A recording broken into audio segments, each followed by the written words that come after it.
Bismillahirrahmanirrahim. Assalamualaikum warahmatullahi wabarakatuh. Selamat berjumpa lagi dengan saya di video pembelajaran kimia. Di video kali ini kita akan membahas materi mengenai kesetimbangan ion dalam larutan garam, atau materi ini juga lebih sering disebut sebagai hidrolisis garam. Materi ini merupakan kelanjutan materi dari asam basa, sehingga apabila kalian belum memahami atau belum melihat video mengenai asam basa, terutama tentang reaksi-reaksinya, silakan bisa dilihat dulu di channel saya. Oke, kita lanjut mengenai hidrolisis garam. Larutan garam yang dihasilkan dari reaksi senyawa asam dengan senyawa basa di dalam air dapat bersifat asam, basa, dan netral. Ya. Ini sudah saya jelaskan di video sebelumnya yang berjudul reaksi asam basa. Sifat asam, basa, atau netral dari garam tersebut terjadi akibat adanya interaksi antara ion garam dengan air. Garam akan mengalami ionisasi dalam air, dan jika ion yang terbentuk bereaksi dengan air, maka akan mengalami yang namanya atau akan terjadi reaksi yang namanya reaksi hidrolisis. Nah, ion-ion yang bereaksi dengan air ini akan membentuk asam, ya, ada yang menuliskan sebagai ion H3O+, ada juga yang menuliskan ion H+, atau ion basa, atau ion OH-. Beberapa kemungkinan reaksi hidrolisis yang dapat terjadi adalah yang pertama, ion yang berasal dari garam bereaksi dengan air dan menghasilkan ion H3O+ atau H+, menyebabkan konsentrasi H3O+ atau konsentrasi H+ lebih besar dibandingkan dengan konsentrasi OH-, sehingga larutan akan bersifat asam. Yang kedua, ion yang berasal dari garam akan bereaksi dengan air dan menghasilkan ion OH-, yang menyebabkan konsentrasi H3O+ atau konsentrasi H+ lebih kecil dibandingkan konsentrasi OH-, sehingga larutan bersifat basa. Dan yang ketiga, ion yang berasal dari garam tidak bereaksi dengan air, sehingga konsentrasi ion H3O+ atau konsentrasi H+ dan ion OH- tidak berubah, dan larutan bersifat netral. Nah, ion-ion yang dapat bereaksi dengan air atau mengalami reaksi hidrolisis adalah ion-ion yang berasal dari asam lemah dan basa lemah. Ini perlu dicatat dan diingat baik-baik bahwa hanya ion-ion yang berasal dari asam lemah dan basa lemah yang mengalami reaksi hidrolisis atau reaksi dengan air. Nah, selanjutnya mari kita bahas mengenai identifikasi reaksi hidrolisis garam. Nah, yang pertama kita bahas dulu dari garam yang terbentuk dari asam kuat dan basa kuat, ya, atau AK ditambah PK akan menghasilkan garam dan air. Saya contoh misalnya ada NO3, ya. NO3 ini merupakan asam kuat, bereaksi dengan NaOH yang merupakan basa kuat akan menghasilkan garam NaNO3 dan air. Nah, garam NaNO3 ini akan mengalami reaksi ionisasi menjadi Na+ dan NO3-, gitu kan? Nah, karena Na+ dan NO3- itu sama-sama berasal dari zat yang sifatnya kuat, ya, asam kuat dan basa kuat, maka ion-ion tersebut tidak mengalami reaksi hidrolisis atau tidak bereaksi dengan air.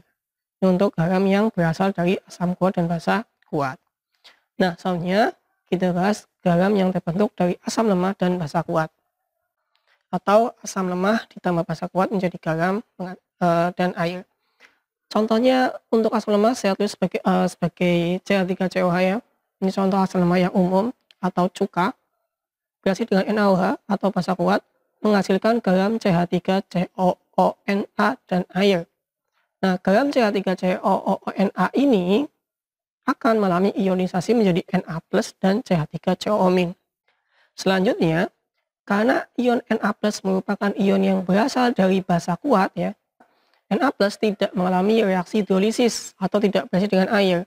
Sedangkan karena CH3COO- itu berasal dari asam lemah, ya, zat yang bersifat lemah, ini CH3COO-nya, maka dia mengalami reaksi hidrolisis, yaitu CH3COO- ditambah 2O menghasilkan CH3COOH dan OH-.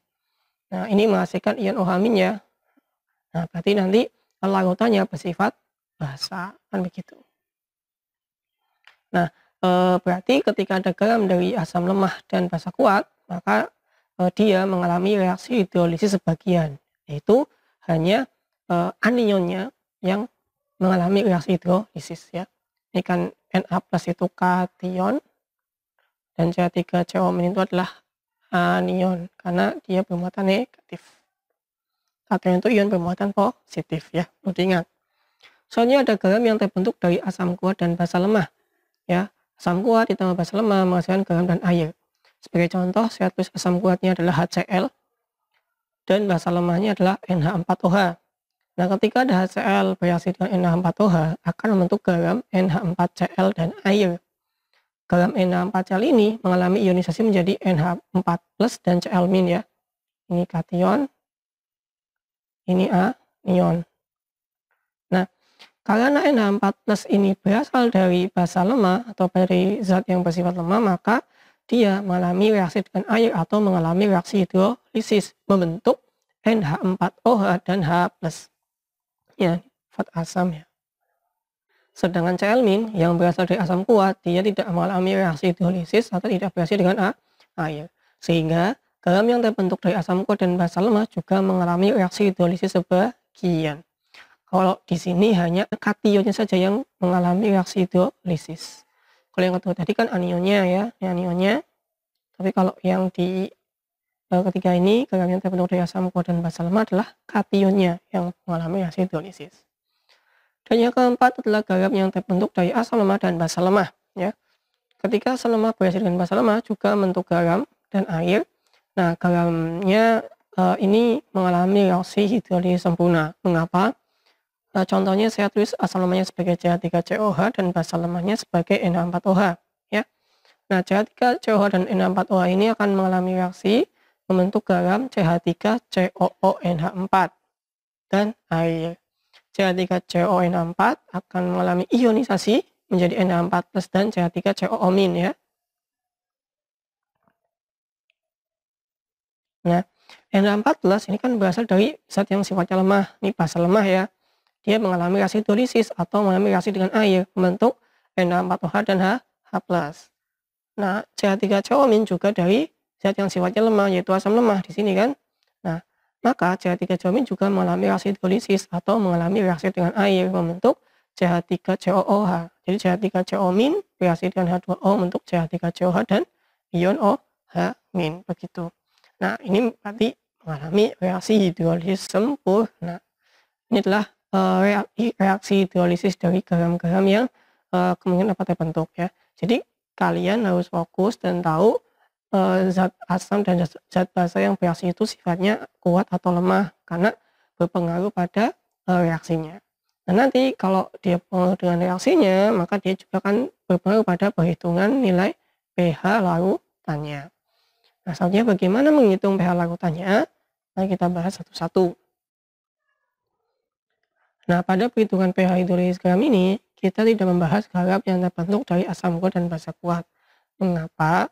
Karena garam dari asam kuat dan basa kuat tidak mengalami hidrolisis ya, baik kation maupun anionnya. Sehingga dia tidak ada perubahan jumlah konsentrasi ion H+ dan ion OH- dan berarti larutannya bersifat netral. Oke. Nah, berarti yang kita bahas adalah 3 jenis garam saja nanti. Yang pertama adalah garam yang terbentuk dari asam lemah dan basa kuat. Yang kedua adalah garam yang terbentuk dari asam kuat dan basa lemah. Dan nanti yang ketiga adalah garam yang terbentuk dari asam lemah dan basa lemah. Itu yang kita bahas mengenai cara perhitungan nilai pH-nya. Yang pertama kita bahas adalah garam yang terbentuk dari asam lemah dan basa kuat. Ya. Sebagai contoh tadi adalah CH3COH ditambah dengan NaOH menjadi CH3COONA dan H2O. CH3COONA ini kan mengalami ionisasi menjadi Na+ dan CH3CO- ya. Na+ ini kation. Nah, CH3CO- adalah anion. Nah, kita tahu bahwa Na+ berasal dari zat yang bersifat kuat, basa kuat. Maka dia tidak mengalami reaksi hidrolisis. Yang mengalami reaksi hidrolisis hanya anionnya saja atau CH3CO-.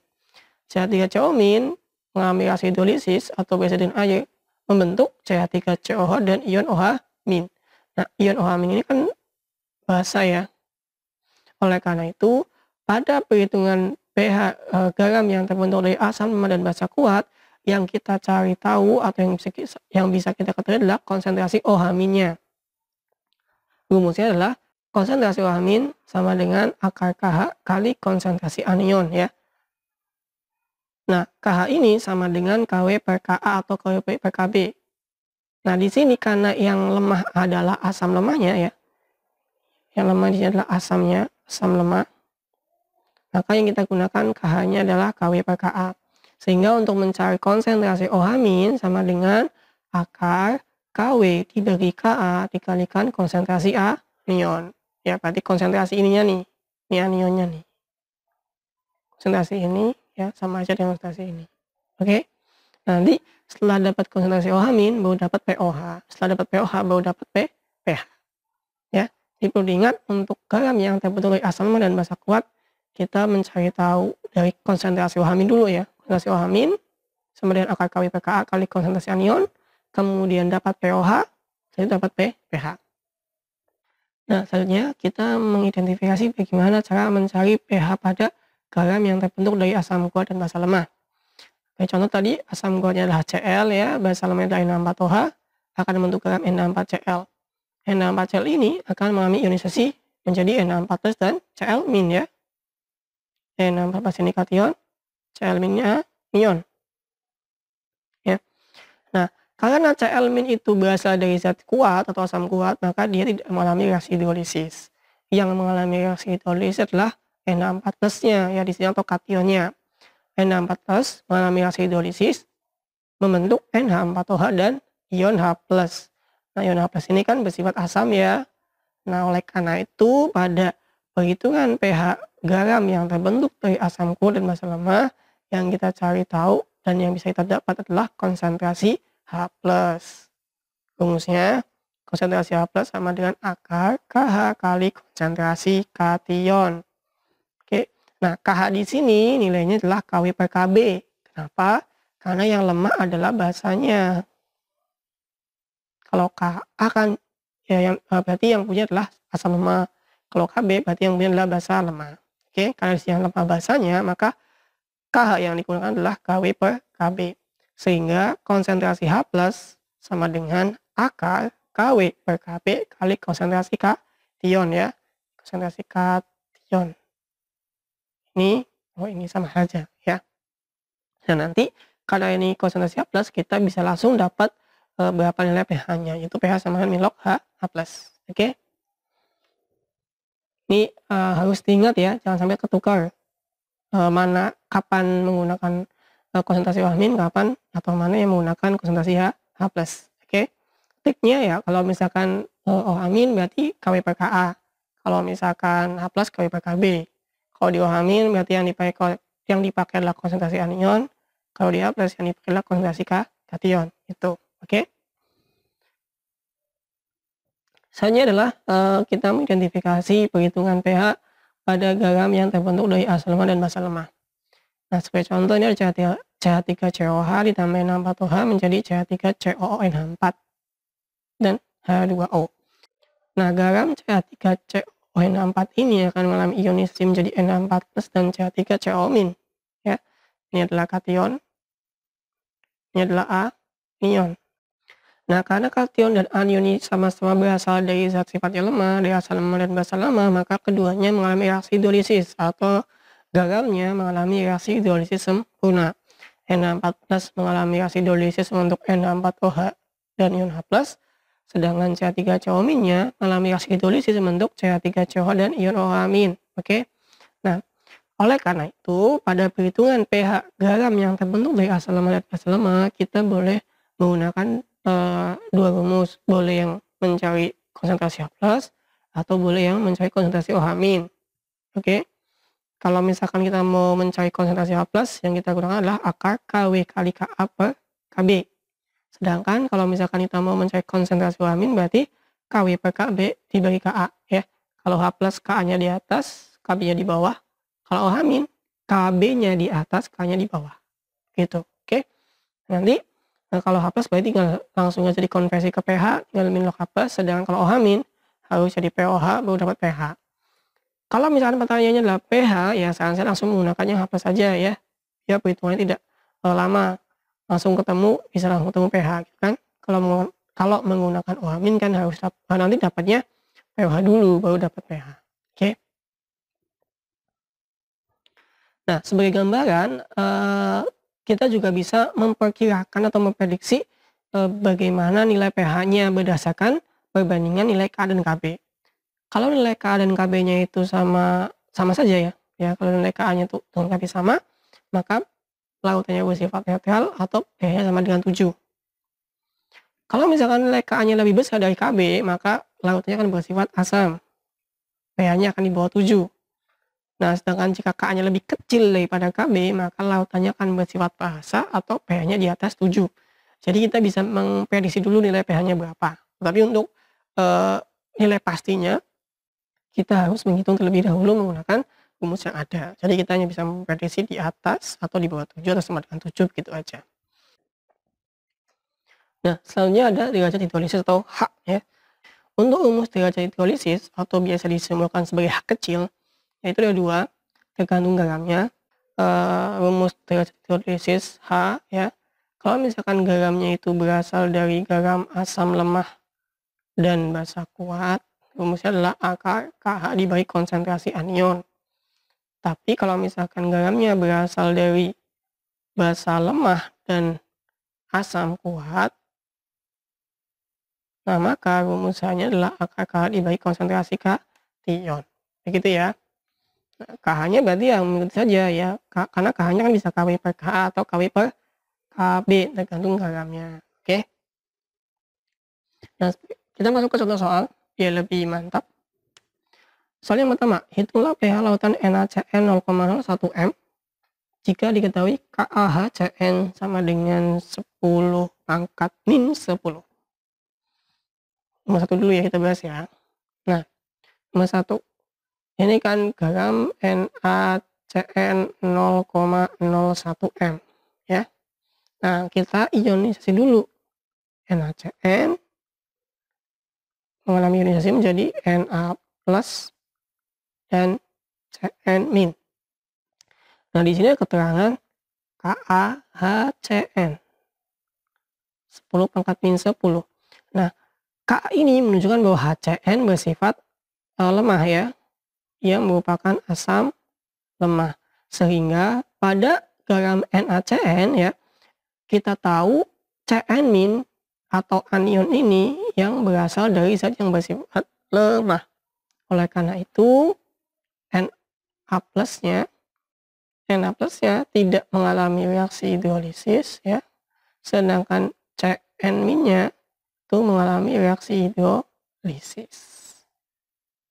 Membentuk apa? Membentuk HCN ditambah OH-. Pak, kenapa kok membentuk OH-? Ya gini ya, H2O-nya kita anggap sebagai H plus dan OH-. Oke, karena Cn ini muatannya negatif ya, Cn- maka akan berkaitan dengan H plus yang muatannya positif. Sisanya kan OH-. Itu begitu, bagi yang bingung bagaimana menuliskan reaksi hidrolisisnya. H2O-nya dianggap H plus dan OH- gitu ya. Nah, sehingga ini mengalami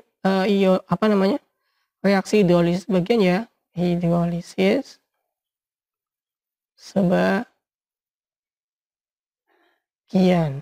Nah, selanjutnya dari reaksi hidrolisis Cn- ini kita tahu bahwa ion yang dihasilkan adalah ion OH-, sehingga perhitungan rumusnya menggunakan rumus konsentrasi OH- yaitu akar Kw dibagi Ka.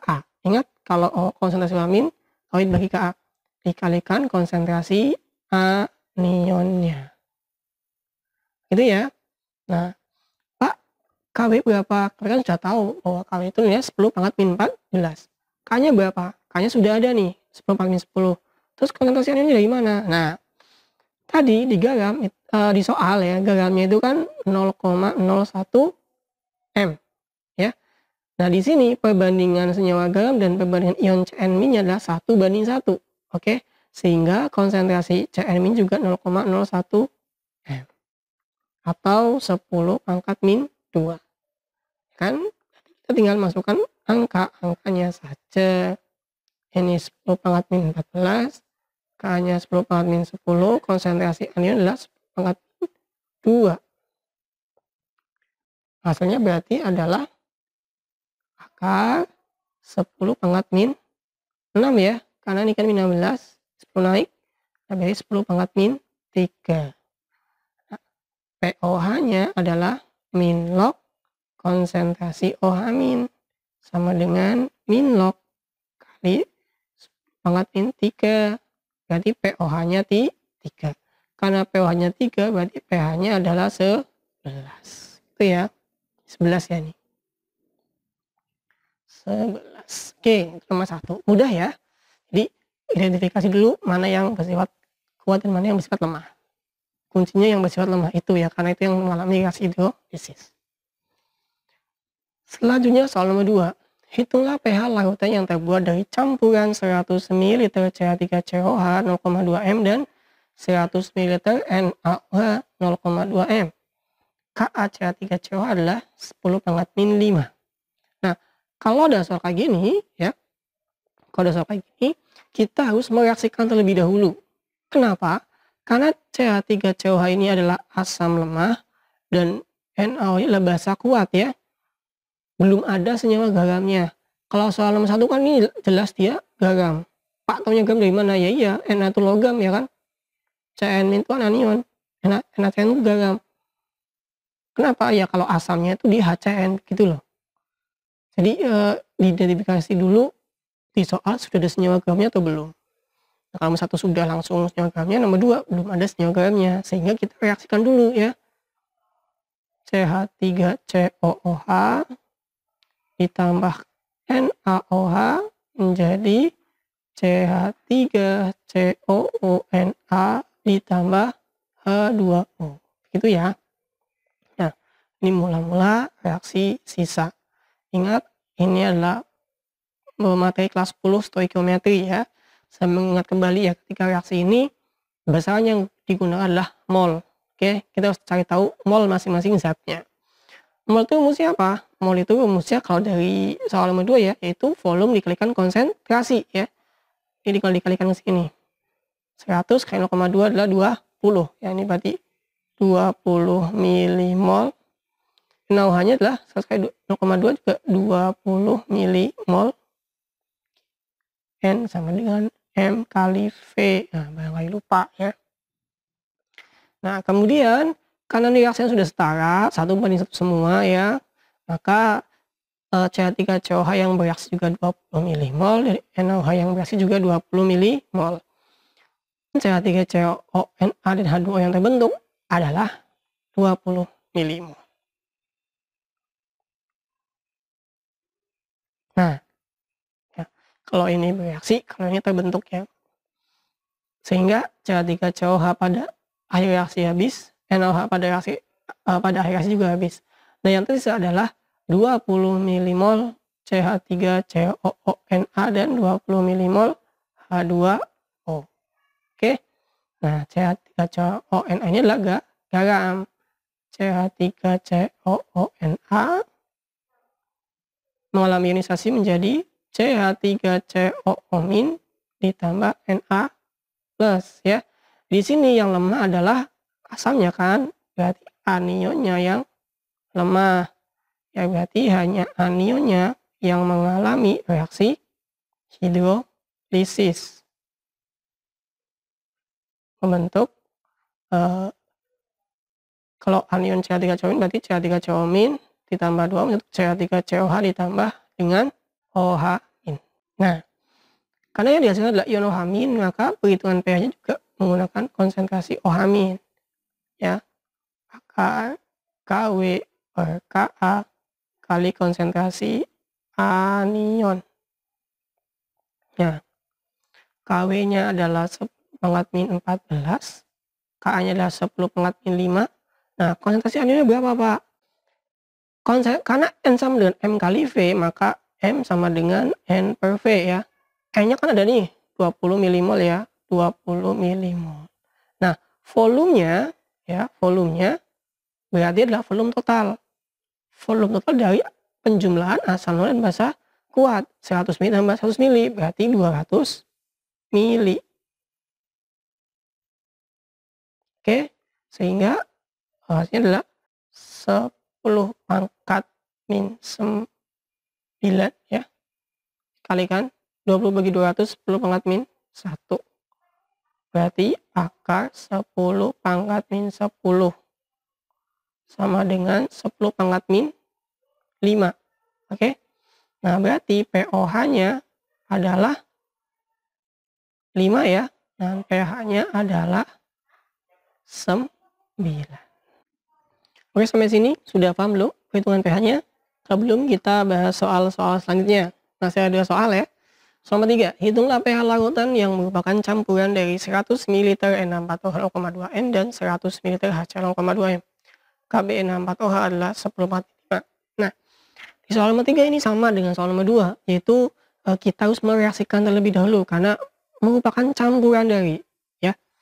Nah, ini berarti belum ada senyawa garamnya berapa begitu. Jadi nomor 3 kita reaksikan terlebih dahulu. NH4OH ditambah dengan HCl menjadi NH4Cl ditambah H2O. Bagi yang masih bingung bagaimana cara membentuk senyawa garamnya, silahkan lihat video reaksi asam basa ya. Nanti linknya akan saya taruh di kolom deskripsi sehingga kalian tahu kenapa kok hasilnya seperti ini senyawanya begitu ya. Itu sudah saya jelaskan. Oke, ini kita tambahi keterangan M, RS, mula-mula reaksi sisa. Nah, N64OH mula-mulanya berapa mol? Rumusnya tadi N sama dengan M kali V ya kan? M-nya 0,2, V-nya 100 mili, berarti 20 mili mol. Oke, nah kemudian HCl-nya juga 20 mili mol. Karena 100 mili kali 0,2. Nah, ini juga reaksinya semua sudah setara ya. Ini satu banding satu semua. Nah, berarti NH4OH yang bereaksi 20 milimol, HCl yang bereaksi juga 20 mol, dan NH4Cl yang terbentuk juga 20 milimol. H2O juga 20 milimol. Nah, berarti NH4OH di akhir reaksi habis, HCl di akhir reaksi habis, dan NH4Cl di akhir reaksi yang terbentuk adalah 20 milimol. Oke. Nah, N64Cl adalah garam. Dia mengalami reaksi ionisasi menjadi NH4+ tambah Cl- ya kan. Nah, pada garam ini ada NH4+ yang merupakan ion dari zat lemah atau dari basa lemah ya, maka hanya NH4+ lah yang mengalami reaksi hidrolisis.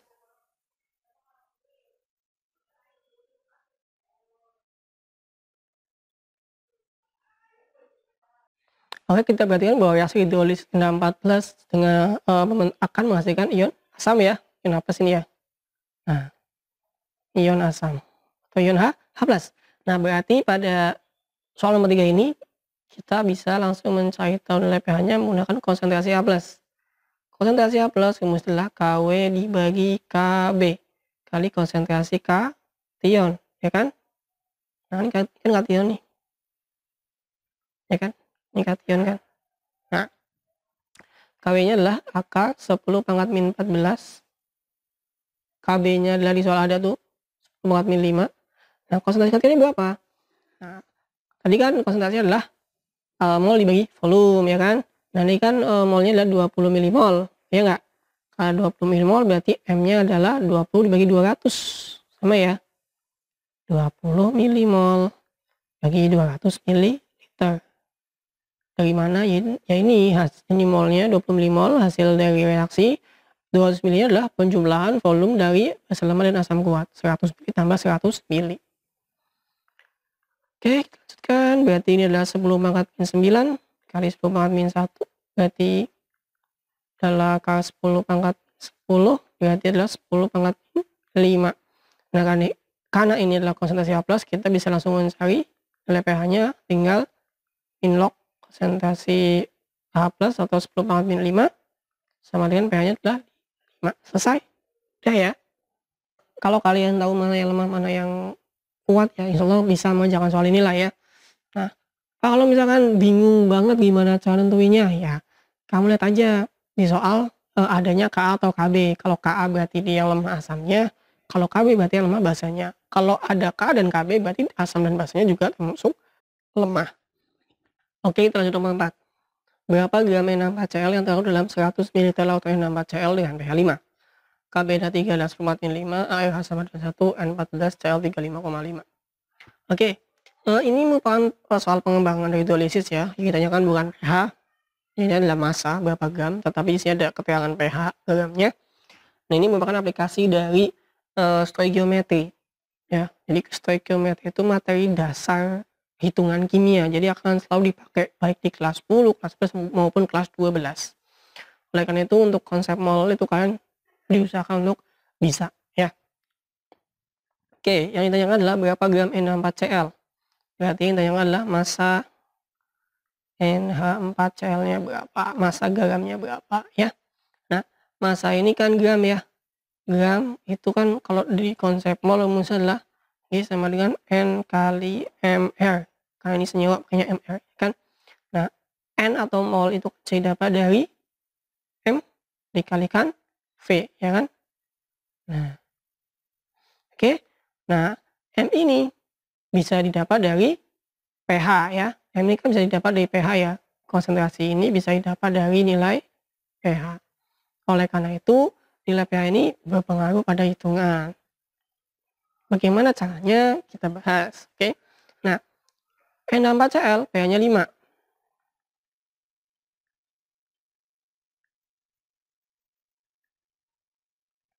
Sehingga konsentrasi H+-nya adalah 10⁻5.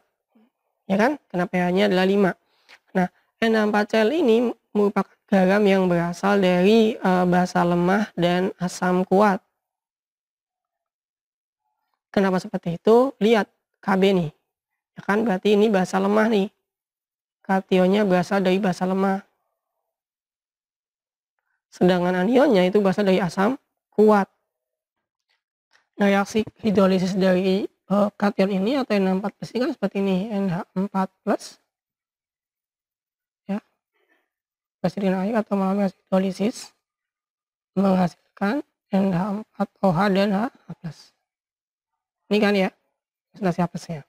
Kan gini rumus perhitungan pH dari garam yang terbentuk dari basa lemah dan asam kuat kan konsentrasi H+ sama dengan akar Kw bagi Kb kali konsentrasi kation. Nah, kalau kita tahu konsentrasi kation ya, kita tahu. Nah, ini kan nih. Sini loh. Kalau kita tahu konsentrasi kationnya, maka kan dapat M-nya kan. Nah, M gramnya, M kali V ketemu N, nanti ketemu gitu loh kitanya. Oke, makanya kita memanfaatkan nilai pH ini begitu. Nah, tadi konsentrasi H+-nya adalah 10⁻5 akar sama dengan akar Kb-nya 10⁻14. Kb-nya adalah 10⁻5.